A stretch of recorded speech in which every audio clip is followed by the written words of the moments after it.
Imagine a world where clean water was so scarce that everything dried up.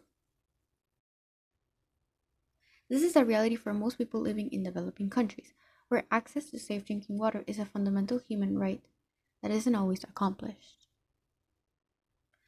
And despite efforts to secure access to clean water, according to the UN, 27.5% of the global population, which is 2.2 billion people, still lack access to safely managed water services.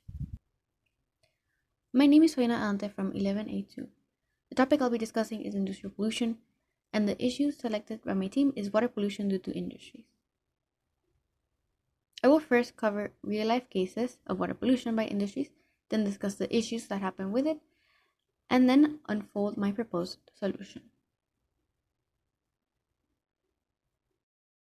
The Juan Diaz River, located southeast of Panama City, is one of Panama's most important rivers since it is a source of drinking water for the largest and most populated cities in the country, being Panama and Colón.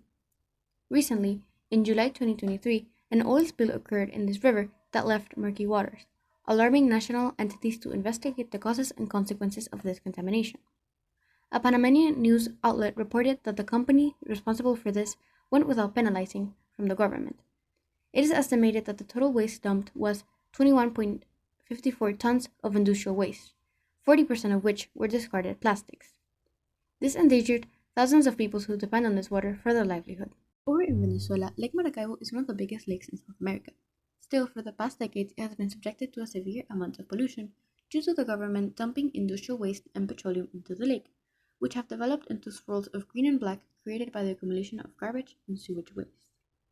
According to NASA, as many as 40,000 to 50,000 oil leaks and spills occurred between 2010 and 2016 across Venezuela, including Lake Maracaibo.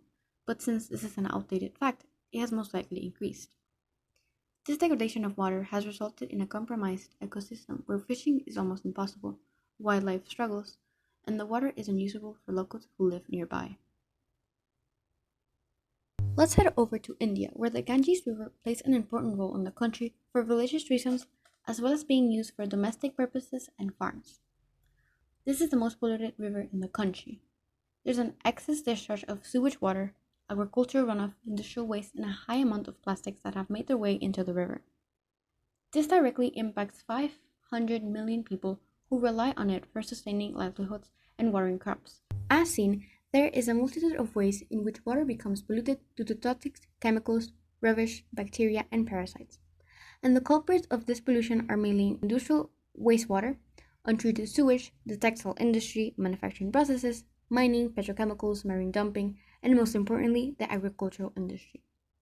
This means that water is being polluted by many industries that are directly jeopardizing the safety of water for human health and wildlife which depend on it, rendering it useless for consumption. But then, how can we solve this huge problem? Well, this could be achieved by establishing an intergovernmental organization, one like the United Nations, that would reinforce global laws which prevent contamination. It would be focused on maintaining water quality and allocating funds for research purposes to find the best ways to protect waterways from contamination. This organization would have members from every country as to ensure a global effort to prevent water pollution. Because water pollution mainly stems from the industrial sector, we need to address the problem from its source. And thus, by enacting laws that prohibit industries from dumping their waste into water, it will directly prevent contamination. And strengthening water protection laws can be done by penalizing companies that do not comply by billing fine. Additionally, the organization would create educational campaigns to teach people to protect water and explain several methods to prevent contamination.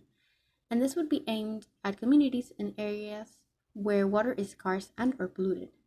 And this has the advantage of inspiring civic action, encouraging long-term social and environmental well-being, and preventing sicknesses to be developed from contaminated water.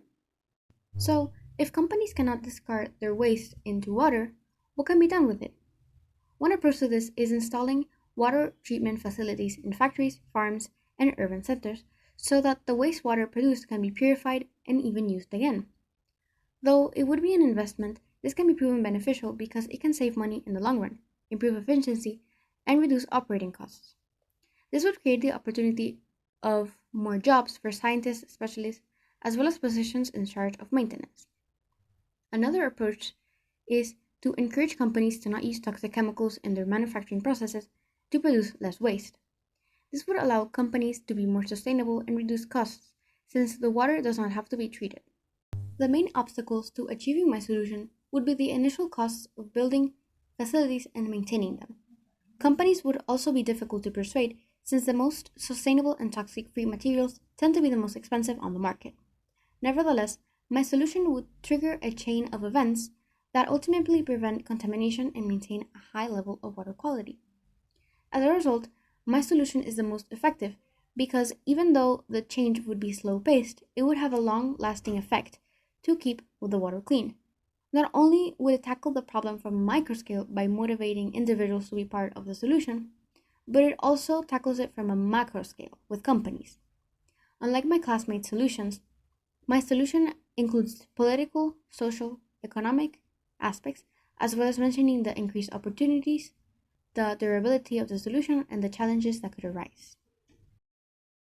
One of my teammates' proposed solution is to implement source control measures, which could effectively prevent further contamination. However, it only focuses on preventative measure and does not address the contamination that already exists, which mine does. Another member established that the agricultural sector accounts for the majority of water contamination, so farmers should learn new methods of farming and use less pesticides. And though this seems like a good opportunity to help farmers and the environment, this solution will take very long to implement because farmers may not want to switch their techniques since it could affect their profit margin. Apart from this, it solely focuses on pesticides and disregards the other types of pollutants found in water. So, to conclude, water pollution is an issue we're facing everywhere on Earth now more than ever.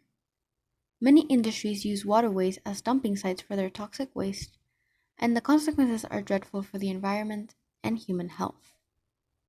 Water is undoubtedly one of the most indispensable sources for living creatures, and we have to take action now because prevention is easier than restoration.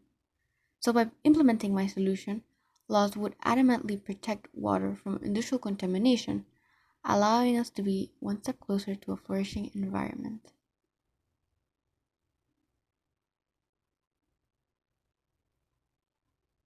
My humble requests for you are to be mindful of the ways that you use water daily, to never dispose of your trash in water bodies or in nature, and to try to separate your litter to take to recycling centers, because small changes will make a big difference.